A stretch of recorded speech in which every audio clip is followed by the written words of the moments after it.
And I want to welcome all of you to our 2021 final keynote session. On behalf of the Conference Planning Committee, I really want to thank you all so much for participating in this conference. I hope it gave you a chance to get caught up with your colleagues and generated lots of great ideas to take back to your libraries. A couple reminders, please feel free and fill out the session surveys after you attend presentations. They can be done at any time as the link is contained in the session area on the website. We will also be sending a post-conference survey after the conference is over. Your feedback is very, very important and helpful, so please let us know what you thought about the event. Another reminder as well to review the posters. If you haven't had a chance, go through them. They're really wonderful, and take some time to pick your favorites. We have a People's Choice Award for the posters, and voting will go all the way through the end of the day on Monday. So you have the weekend to take time to look at those. Content from the conference will be available on the website for a year. So if you were torn on making a choice on any of the sessions, you can go back and watch any of them again. The site will also be fully opened after a week. So if you had colleagues who weren't able to attend, please feel free to share the conference website with them. Also, please go ahead and get the dates on your calendar for the 2022 conference. It will be on November 3rd and 4th, and hopefully in person. We can't wait to see the excellent conference put together by the 22 CPC. Along those lines, if anyone is interested in being part of this committee, you can reach out to Gerald Natal, the VP and Chair of the 2022 CPC. And I also want to give another thank you to all of our sponsors. Their generosity really helped to keep our registration costs low. So please make sure to check out all the sponsors on the conference webpage. And finally, before I introduce our keynote, I also want to give a huge and special thank you to the members of the Conference Planning Committee for all of their work this year. They contributed an enormous amount of time and energy to make sure our conference would be successful. The team tab on the website highlights all of the members of CPC, so please, if you know them, thank them and give them a quick virtual applause, which I will do. Just what a great team to work with. Okay, so it is my honor to introduce our final keynote speaker, Dr. Nicole A. Cook. Dr. Cook, and this is a lovely long introduction, so be ready. Dr. Cook is the Augusta Baker Endowed Chair and an Associate Professor at the School of Library and Information Science at the University of South Carolina. Her research and teaching interests include human behavior, fake news consumption and resistance, critical cultural information studies, and diversity in social justice and librarianship. A practicing librarian for 13 years before completing her PhD, Dr. Cook was named a mover and shaker by Library Journal in 2007. She was awarded the 2016 ALA Equality Award, and she was presented with the 2017 ALA Achievement and Library Diversity Research Award, presented by the Office for Diversity and Literacy Outreach Services. She's also been honored as the Illinois Library Association's 2019 Intellectual Freedom Award winner and recognition of her work in combating online hate and bullying in LIS. And she was selected as the Association for Library and Information Science Education's 2019 Excellence in Teaching Award winner. In 2021, she was presented with the Martin Luther King Jr. Social Justice Award by the University of South Carolina. She has published numerous articles and book chapters, and her latest being Information Services to Diverse Populations and Fake News and Alternative Facts, Information Literacy in a Post-Truth Era. I am so excited to welcome her today to present Re-envisioning LIS, Activating Social Justice. So take it away, Nicole. All righty, thank you so much. Let me just get some slides up for you. And if you can give me a thumbs up if you can see. Okay, perfect. All right. And thank you for suffering through that introduction. Very lovely. I appreciate it. So again, I am Nicole Cook. I am at the University of South Carolina. And just, very quickly before I get started, I always like to pay homage to Augusta Baker. I'm honored to be in a position named for her. And so she was a legendary librarian at New York Public Library. She had a 37-year career there where she worked her way up through the ranks. And she was also a master storyteller. And so she was actually a storyteller in residence here at South Carolina after she retired from NYPL.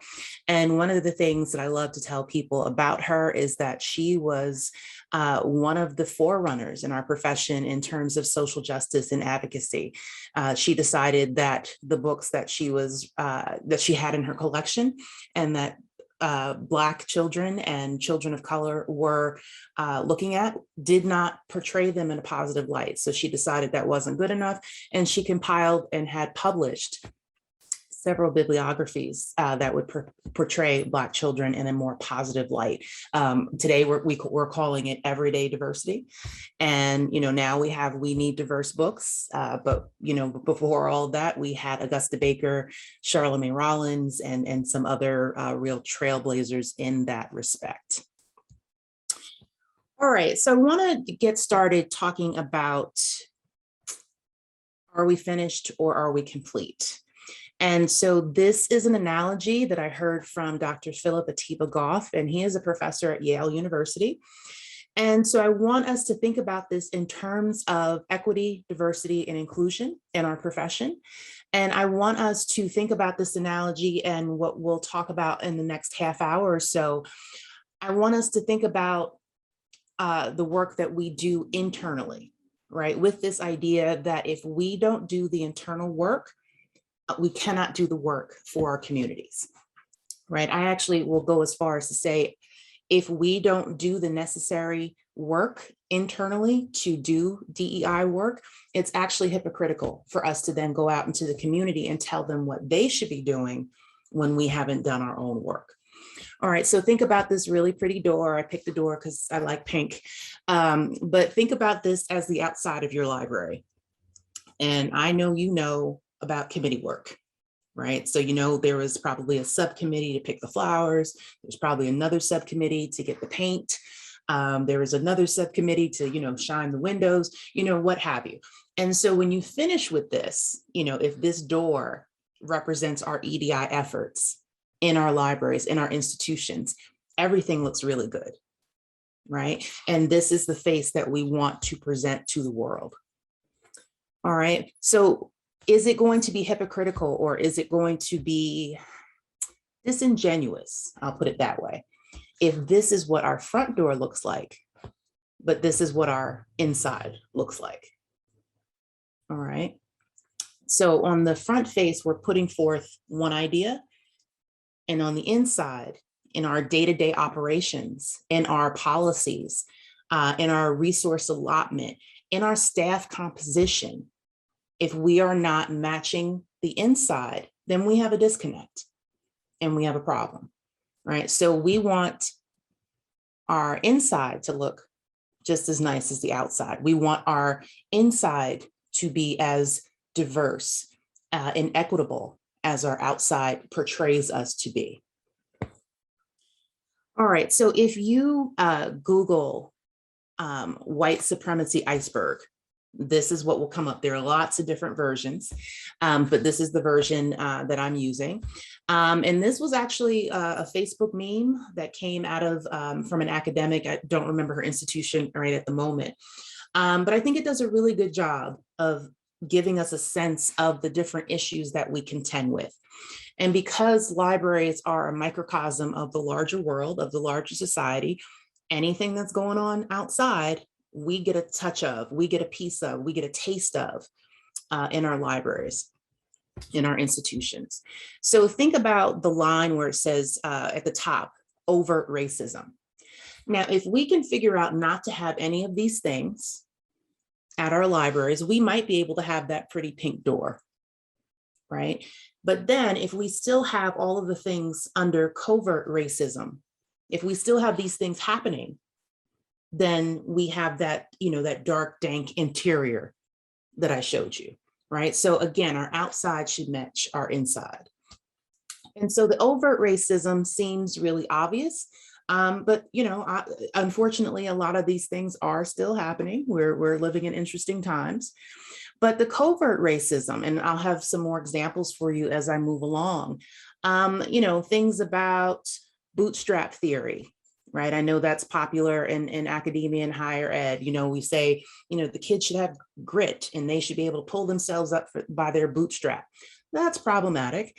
Halloween was mentioned, right? And every year we have to make the same announcement: do not dress up in culturally inappropriate costumes, right? People's cultures are not your costumes, right? And so we have color blindness and, the right fit. We have microaggressions and all of these things, right? So these are all of the things that we are contending with that keep us, from having the EDI environment that we would really like to have. So when I talk about this topic and, presenting the dichotomy of what your policies may look like versus what your institutional day-to-day may look like, I like to reference Dr. Sarah Ahmed, and she wrote a book entitled On Being Included: Racism and Diversity in Institutional Life. If you have not read it, I would highly recommend it. And so she talks about happy talk, right? So happy talk is essentially using all of the right buzzwords, right? So if now at this point, if we have policies or mission statements or vision statements or anything on paper, or even in kind of like the elevator talks that we give about our libraries, or perhaps that the administration gives about the library. Oh, we have a very intersectional staff. Oh, we had microaggressions training. We have an equity, diversity, and inclusion committee. We had a display for whatever, occasion it was. All of that's great, but all of it could be happy talk, right? Because what's happening when that training session is over? What happens if the policy is not actually enforced day to day? All right, so Dr. Ahmed goes on to say that diversity is used as a policy mechanism to accommodate conflicting heterogeneity.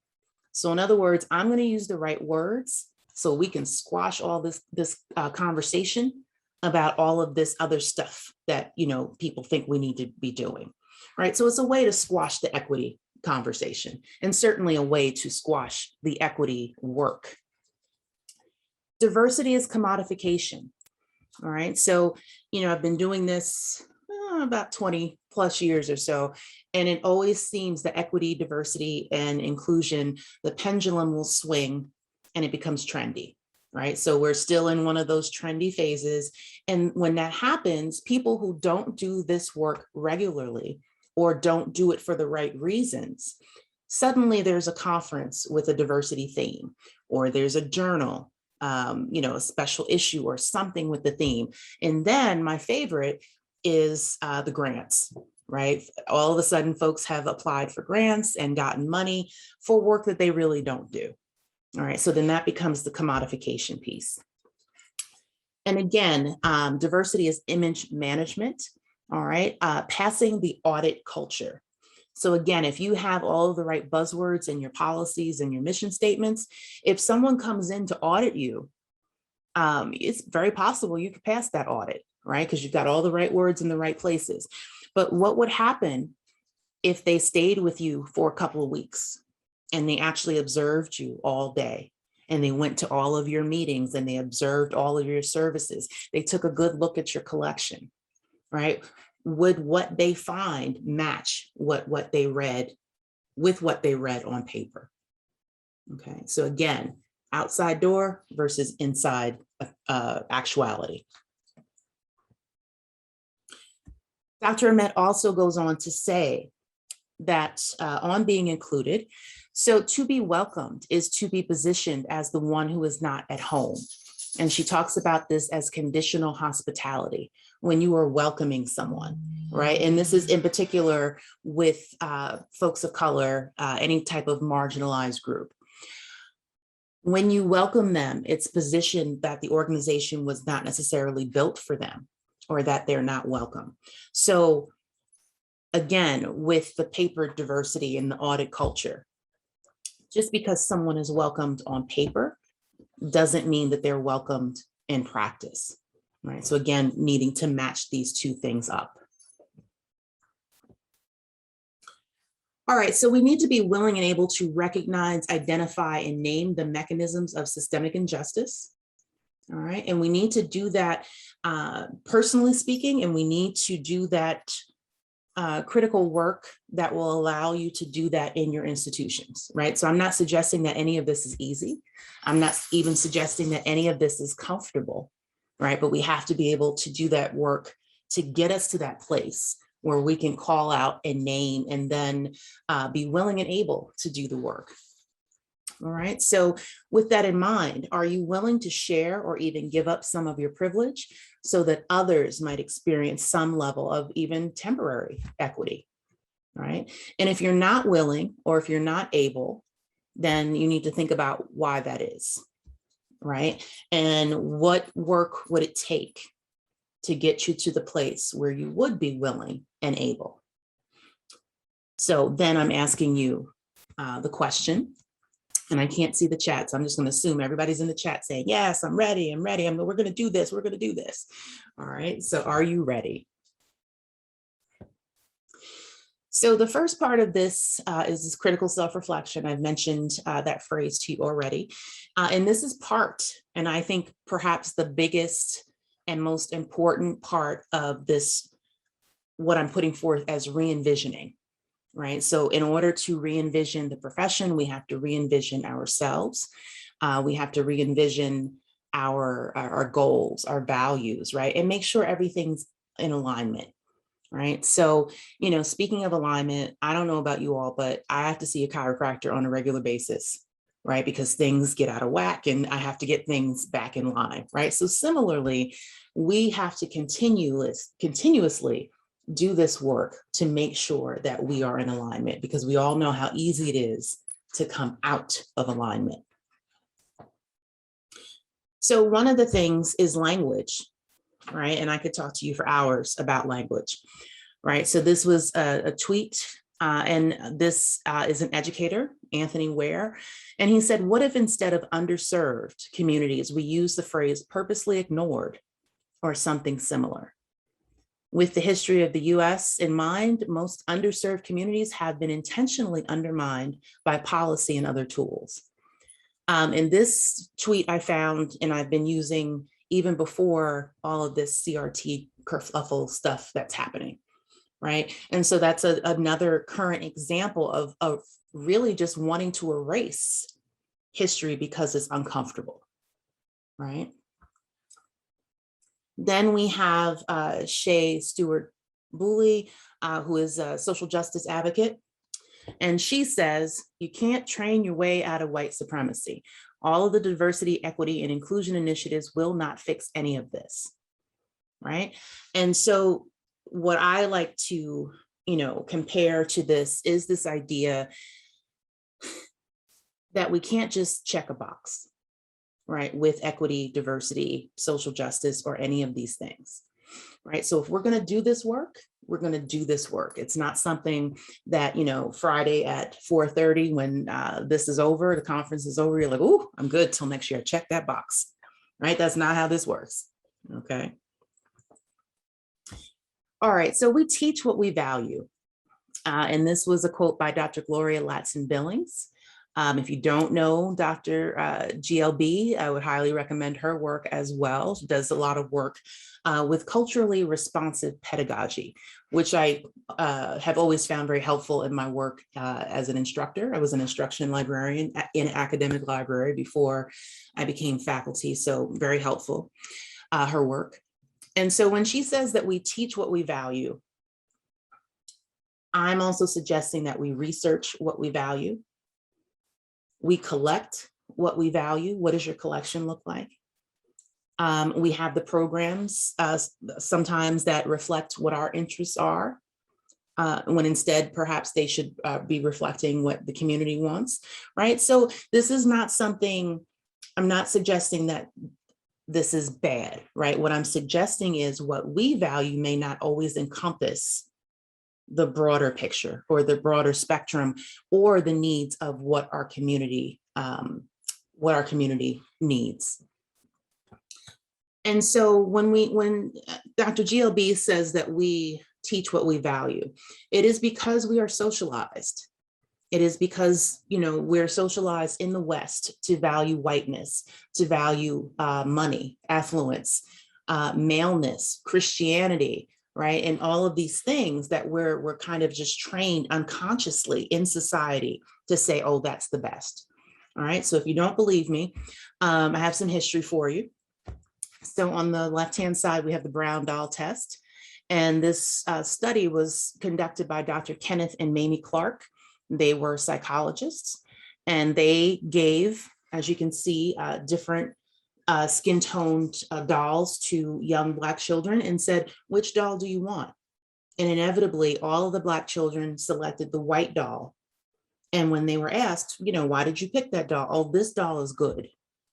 This doll is better, right? So even if they can't articulate it, the literature says children as young as 3 are able to make these distinctions between skin color, and it's unconscious, right? But this is how we're socialized, and this is what we contend with as we grow up, and then that's what we pass on to others, not with any malintent. It's just we pass on what we know. On the right-hand side, we have Jane Elliott's Brown Eyes, Blue Eyes. She was a 2nd grade teacher in 1968. And her story goes that the day after Martin Luther King was assassinated, she ran this experiment in her class. And so this picture, you can see all of her children were white. And so the only real discernible difference in her children and her students were their eye color. And so she ran this experiment, and she said the children with the brown eyes were going to get extra perks and were special and were better, right? And so understandably, the blue-eyed children were very, very upset, right? Like, how are you excluding me? And you know, how does this work? But she is quoted as saying what really surprised her is not the righteous anger of being excluded or mistreated, but how easy the brown-eyed students accepted their privilege, right? And she said that's one of the things that we need to be really aware of. All right, so when we don't address how we've been socialized, and when we don't have cultural humility and understand that we can always do better and we can always learn and grow, and we're supposed to be embracing and celebrating other cultures, because bringing all of this experience to the table makes a more robust experience for all of us. So when we don't do that, one of the things that we get are microaggressions, right? I could talk to you all day about microaggressions too. So these are just some of the examples. And I really, like is not the right word, but you know what I mean. I really like to use this example because it is library and information science specific. All right, it comes from a page called LIS Microaggressions. This is a Tumblr page, but they also have a regular web page. Sorry about that. These are actual microaggressions submitted by LIS professionals, right? So we cannot say, you know, oh, not in my library. Oh, not in my profession. We don't do that. Yes, of course we do, right? And so again, if we can't make sure our own house is cleaned up, then we can't go into the community and tell them, well, you know, microaggressions aren't good. You shouldn't do that. Like, who are we to tell them when we have something happening in our own break room? All right, so a little bit more about re-envisioning. I just talked to you about the critical self-reflection piece.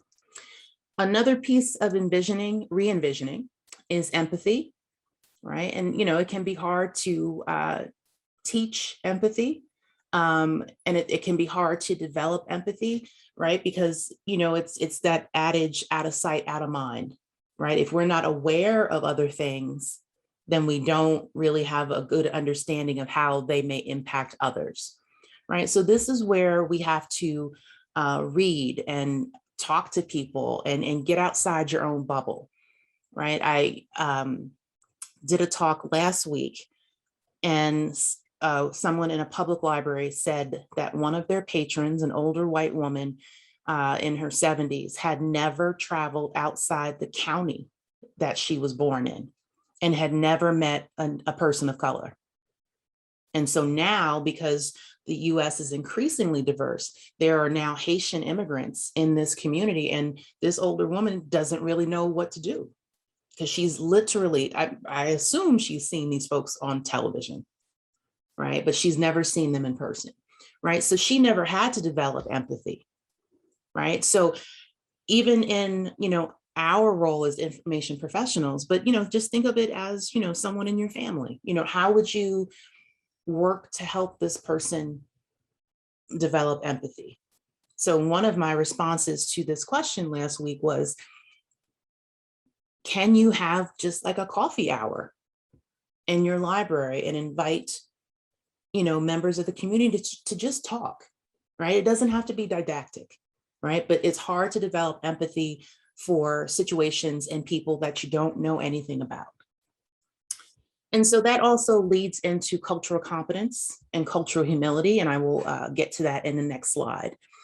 Racial literacy, we just need to know the basics, right? And so after the death of George Floyd, it was said that we were in this racial reckoning. I'm not sure about that. We could debate that. But what it came down to is that a lot of people don't have the basics of the differences between groups, and really relying on stereotypes and microaggressions, as opposed to, have I actually met anyone that doesn't look like me, right? So there's different forms of literacy. Racial literacy is certainly one of them. And just, on an internal note, we have a consistent and persistent lack of diversity in our profession.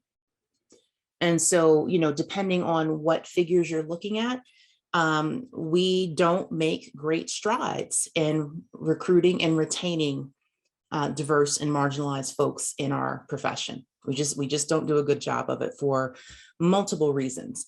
And so that means that our institutions don't often adequately represent the communities that we serve. All right, so that's another part of this re-envisioning process. So just very briefly on cultural competence, this idea that we should be acknowledging, identifying, and celebrating the differences between groups, right? And using all of these differences to learn and to grow and to just be better in a variety of different ways. And so cultural competence came out of the applied health sciences. Our doctors, our nurses, counselors, et cetera, other front-facing professions that deal with very diverse populations. And so most of the models will give you a very linear, oh, you're destructive on one end, and then you're proficient on the other end. Now, I don't like the linear approach because I think it promotes that box checking that I've already told you that we don't like, right? But different ways of experiencing cultural competence. And I think that, having it in a circle hopefully denotes movement, right? So when I said earlier that we have to continuously work on this critical self-reflection and work on our own understanding before we can work with others, it is a continuous process, right? So you could be culturally competent in your current position, and you get another job, or you move with your family, or you go on a study abroad or sabbatical, or whatever the case may be, you are no longer culturally competent, right? Because you have to get to know the community that you are currently in, and you have to keep getting to know them, because we know how fast our communities change.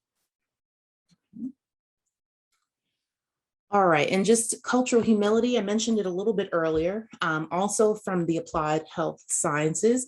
And again, it's just that idea that we know that we have room to grow and change all the time, And in particular, cultural humility is asking us to recognize the power imbalances that may occur in these various relationships.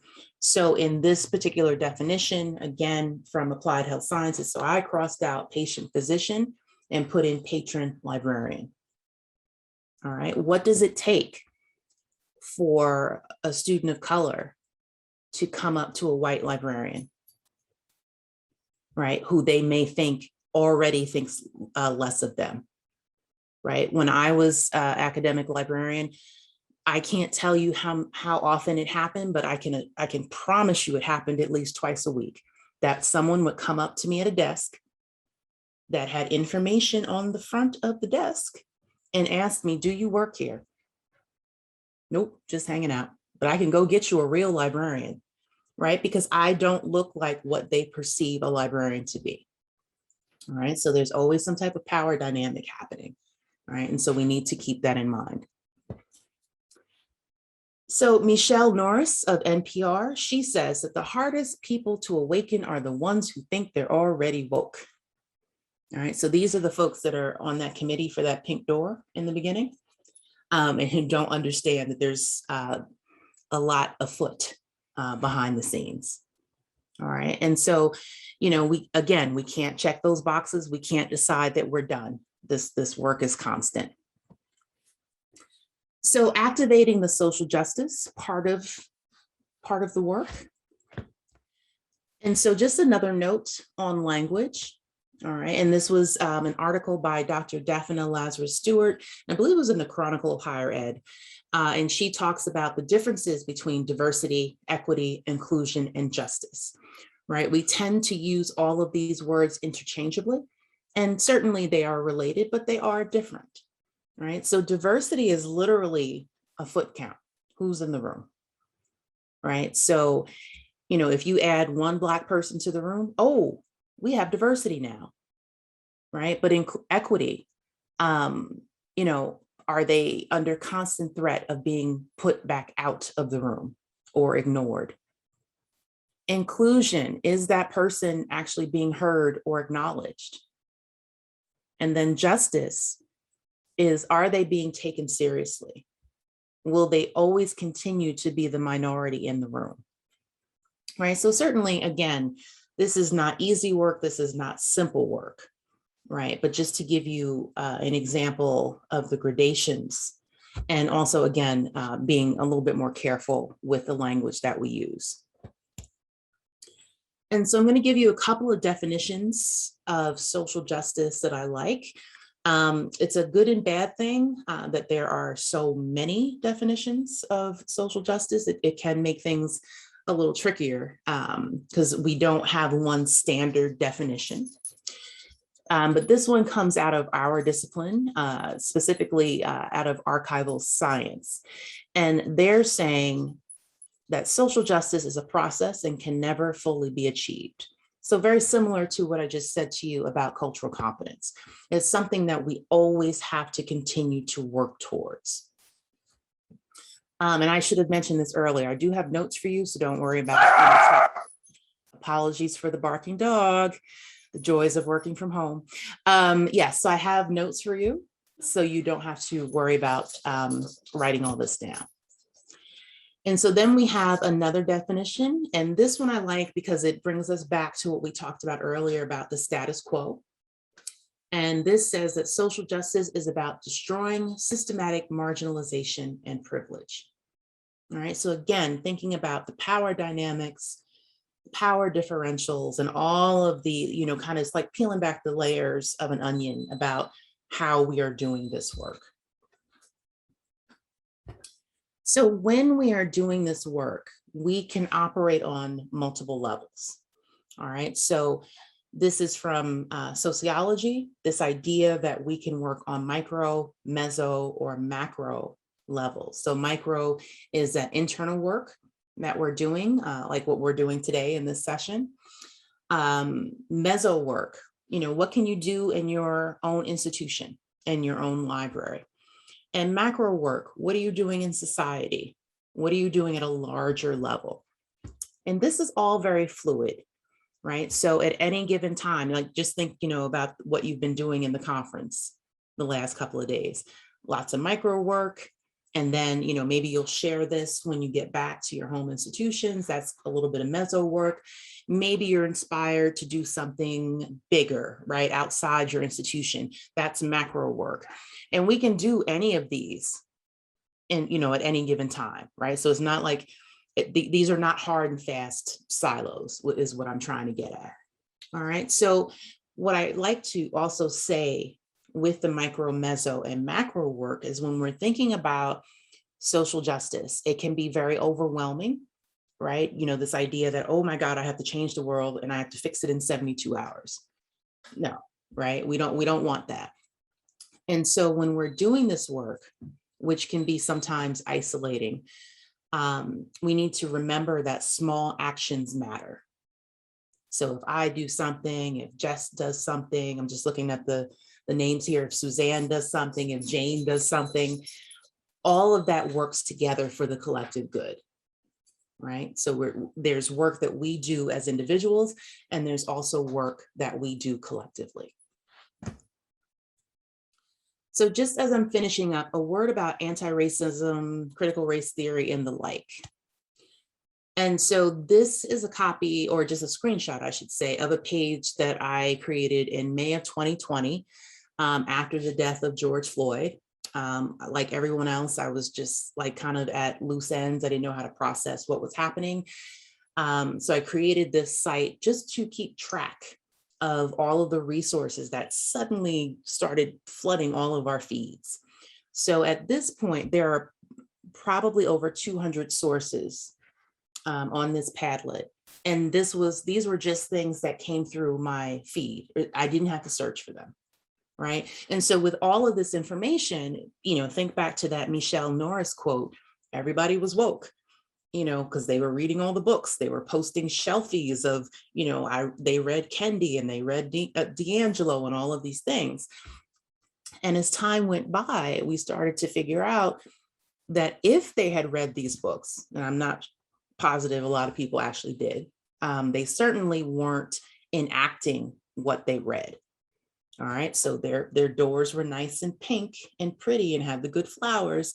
And on the inside, they hadn't done any work, and it was still just as corrupt and bankrupt as it was before this racial reckoning. So that's what I wanted to put out there about anti-racism and anything that becomes really trendy, right? Like social justice was trendy, is trendy, depending on who you ask. Same with diversity. But if you're not actually going to do the work, then essentially it's just not good enough, right? And can actually create or cause more damage to the cause. I don't know if this is on the notes that I'm going to share with you, but I can certainly send that to Jess if it's not. This is an article I wrote this past summer, maybe about 2 months ago, racial malinformation, and thinking about how the media perpetuates these racial stereotypes. And so this is, based a lot on what I mentioned about George Floyd and folks not doing the work and how that cycle perpetuates, right? So remember, I talked about socialization and what we value and how this can really come out in a negative way and create more damage. So things that we should also be thinking about in terms of our work as information professionals and what role we play in disabusing people of disinformation and misinformation. All right, so just a final few things. Anti-racism is not an identity or a checklist. It is a practice, right? An ongoing practice.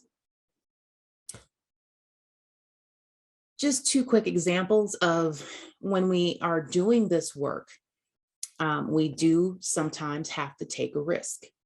All right, so very in a nutshell, this is School Library Journal, one of our trade publications. And this was the cover of their February 2020 edition. And they got a lot of pushback on this graphic. Some said that it was reminiscent of blackface, and others said, why do you have a white child on the cover of the magazine for Black History Month? And so, however people feel about the photo, I think it's what happened after, which is significant. So the editors at School Library Journal absolutely, resolutely refused to engage in conversation. And essentially their response was, if you don't like it, don't read it. Right. And so the irony of them publishing articles and about, diverse books and anti-racism in children's books, and then refusing to actually engage in the conversation. Right. So again, they had a pretty pink door, bankrupt inside. And on the right-hand side, we have Naomi Osaka, who was criticized and then widely heralded for taking a break for her own mental health reasons. And then, I should update this slide and add Simone Biles, right? But we have all of these stigmas, right? And we need to continue having these conversations so we can break down these stigmas, because we have these stigmas in our own profession as well. All right, so I'm just going to go through this really quickly, and I can send the link. This link should be on the notes. So this is an article I wrote entitled "Leading with Love and Hospitality, Applying a Radical Pedagogy to LIS." And I think that this is also part of the re-envisioning process, right? I used to, like I said, I used to be an instruction librarian, but I do feel really strongly that we are educators in any role, right? Even if it's one-on-one communication, right? We are educators. And so we need to be dealing with our patrons and our students and our community members with radical hospitality, with radical love, with radical honesty, right? And so, as you can see on the screen here, radical hospitality is about inclusion and exclusion. Radical love is about breaking down the stigmas and those differences that can divide people. And then the radical honesty and candor is about, a holistic practice and a holistic approach. How can I bring myself to my work with my community? All right, it's a give and take, right?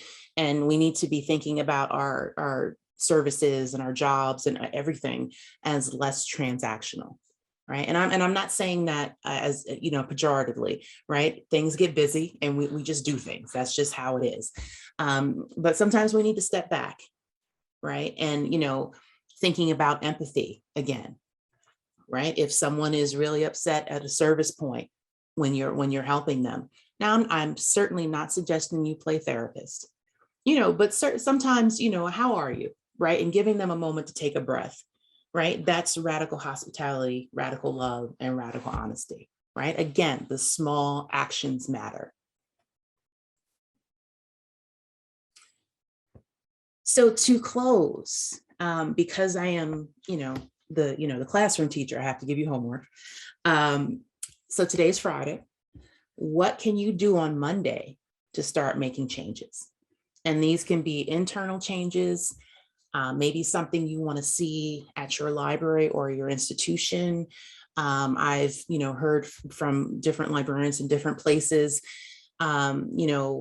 One library started a weekly email on language and definitions, right? So everyone could get on the same page in terms of, having conversations. Someone else brought in a trainer to address microaggressions, right? So different things, right? Because every place is different. So how are you going to better serve your community, right? And that's a broad question, right? Because it can differ from place to place. How will you develop and improve your social justice advocacy? And again, that could be at the micro, meso, and macro level. And so what steps do you need to take to do that? And so what one small action can you do on Monday to get this work started? And then Jess is going to invite me back next year so I can check on all of you to see what progress you've been making all year. All right, so seriously, are you helping or are you hurting? This really is the crux of it all. Bibliography, because I'm a good librarian, I can't come to a conference and not cite my sources. Yeah, and so finally, this is the QR code for the notes, but if you can't get them, I will certainly send them to Jess and she can push that link out to you. So thank you so much for spending a little time today and doing a little critical self-reflection with me. Yay, thank you, Dr. Cook. We're all applauding. We have just a couple minutes for questions, so I'd like to welcome anybody to put a question in the chat if they have one. And I'm going to go ahead and ask one from me because I have one. So the concept that you shared about this cultural competency constantly being adjusted and changing was really new to me, and I think that's a really great way to think about it.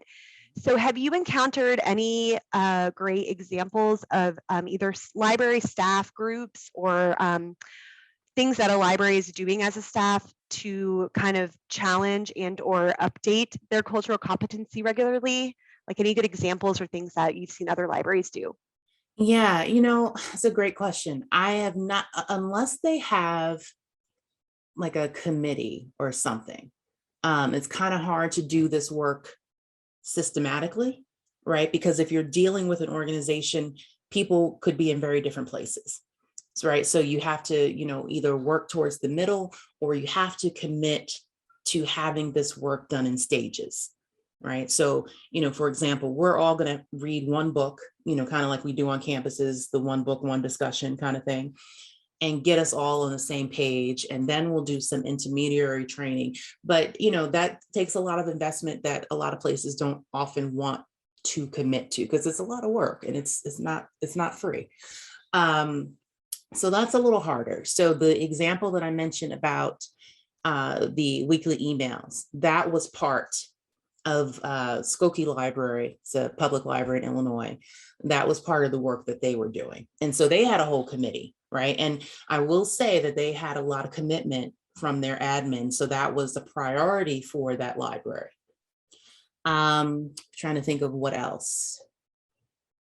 That's one thing that comes to mind, but a lot of it is just going to be, how do we naturalize this conversation? Right. And so it's not kind of like the after school special. Oh, today we're going to talk about racism. And I think part of that is, how do we get folks to the point where, the policies match the day to day? So I'm talking around your answer because I think it's a hard answer. But another thing that comes to mind is there have been these 28-day challenges. One came out of the United Way, but there's so many. And I know some libraries were sending those out to their staff. But again, only 28 days. What are we doing for the rest of the year? Yeah, I think, that's why I was curious, because I think that a lot of libraries are struggling with sort of how to take it to the next step, how to really get cultural change. Mm-hmm. And I'm glad you mentioned Richard Kong because I've seen him speak before and he's wonderful. Yes, absolutely. Absolutely. We do have a question from Ione. She said, I love the last image. Are you helping or are you hurting? There's no middle neutral ground in terms of action.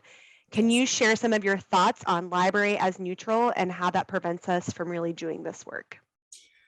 So listen, I was in an ALA meeting yesterday, and they're doing some work on programming and competency and all of these things.